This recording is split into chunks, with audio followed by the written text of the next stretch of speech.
उषा लंबे समय के बाद अपने घर लौट रही थी जब वो जंगल में एक रहस्यमयी पुजारिन से मिली। उसने उषा के कंधों पर एक प्रतीकात्मक क्रॉस रखा और उसे श्राप दिया, जिससे वो आधा जानवर और आधा इंसान बन गई। अपने सामान्य जीवन में वापस न जा पाने के कारण उषा ने घने जंगल में अकेले रहना शुरू कर दिया।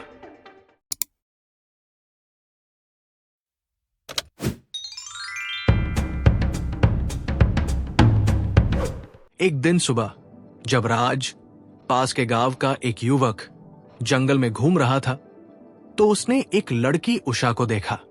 उषा, जो एक खूबसूरत अनाथ थी, झाड़ियों के पास बैठी रो रही थी।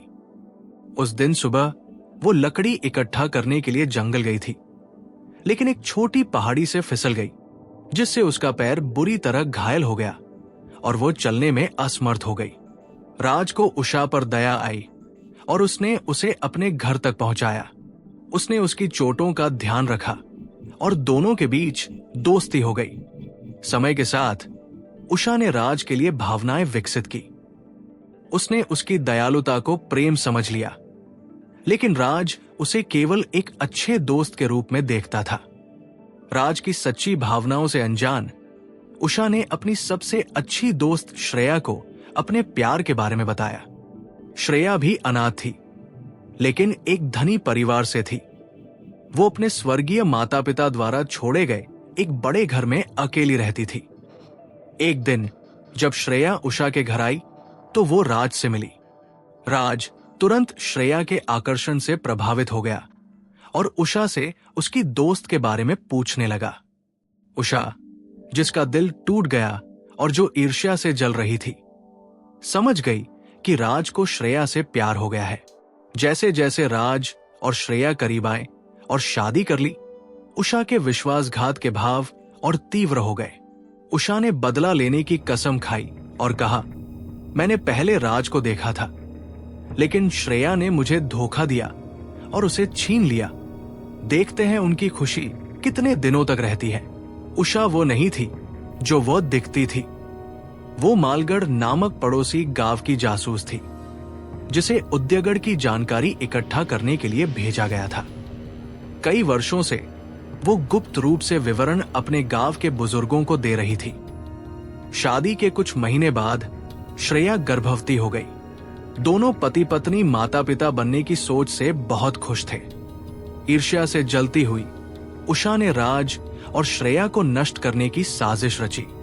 उसने मालगढ़ को संदेश भेजा, उन्हें उद्यगढ़ पर हमला करने के लिए उकसाया। उसने गणना की कि सबसे अच्छा समय वो होगा जब श्रेया प्रसव में होगी और राज व्यस्त होगा।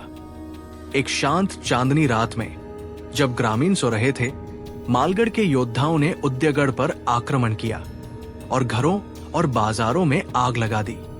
राज, जो एक पति और योद्धा के कर्तव्यों के बीच फंसा हुआ था, ने अपने गांव की रक्षा करने का विकल्प चुना।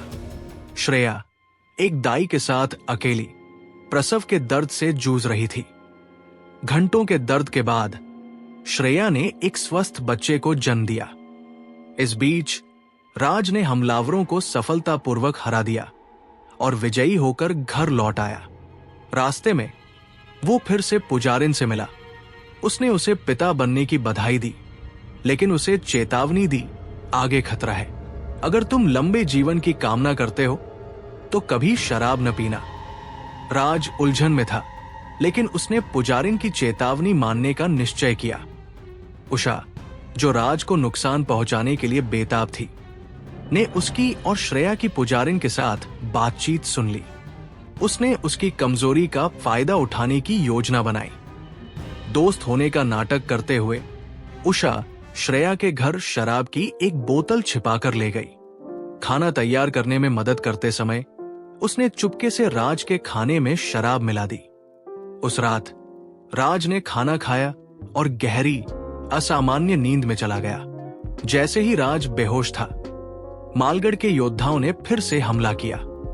श्रेया ने उसे जगाने की पूरी कोशिश की, लेकिन वो नहीं उठा। आक्रमणकारियों ने व्यापक तबाही मचाई और कई ग्रामीणों को बंदी बना लिया। जब राज 16 घंटे बाद होश में आया तो बहुत देर हो चुकी थी। ग्रामीण बार बार हुए हमलों से नाराज होकर राज के खिलाफ हो गए। उन्होंने उसे धोखा देने का आरोप लगाया और मशालों के साथ श्रेया के घर की ओर मार्च किया। डर के मारे श्रेया अपने बच्चे को लेकर सड़क पर भागी। हताशा में उसने अपने बच्चे को एक मां के मृत बच्चे के साथ बदल दिया। हालांकि उषा ने यह सब देखा। उसने ग्रामीणों को सच्चाई बता दी, जिन्होंने श्रेया को पकड़ लिया और उसे और उसके बच्चे को आग में जिंदा जला दिया। राज अपनी पत्नी और बच्चे की मौत से तबाह हो गया, जंगल की ओर भाग गया। अत्यधिक दुख और क्रोध में उसने ग्रामीणों को उनके क्रूर व्यवहार के लिए श्राप दिया और गांव की नदी में कूदकर अपनी जान दे दी। जैसे ही ग्रामीण राज के असली बेटे को नदी में फेंकने वाले थे, एक सुंदर नदी देवी प्रकट हुई। उसने अपना क्रोध प्रकट किया, ग्रामीणों को मार डाला और राज के बेटे को पहाड़ों पर ले गई, जहां उसने उसे अपने पिता की तरह एक शक्तिशाली योद्धा बनने के लिए पाला। पुजारिन फिर से प्रकट हुई और उषा को उसके विश्वासघात के लिए दंडित किया।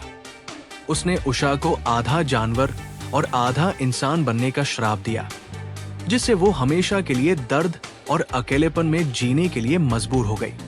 उषा ने अपने जीवन के बाकी दिन पीड़ा और पछतावे में बिताए। समाप्त। क्या आपने कभी जलन या गुस्से में कोई फैसला लिया जो बाद में पछतावा बन गया? अपना एक्सपीरियंस कमेंट्स में शेयर करें। उसकी आवाज दिल पिघला सकती थी, लेकिन एक शाम ऐसा कुछ हुआ जो सब कुछ बदल गया। जानना चाहते हो क्या? क्लिक करो और देखो।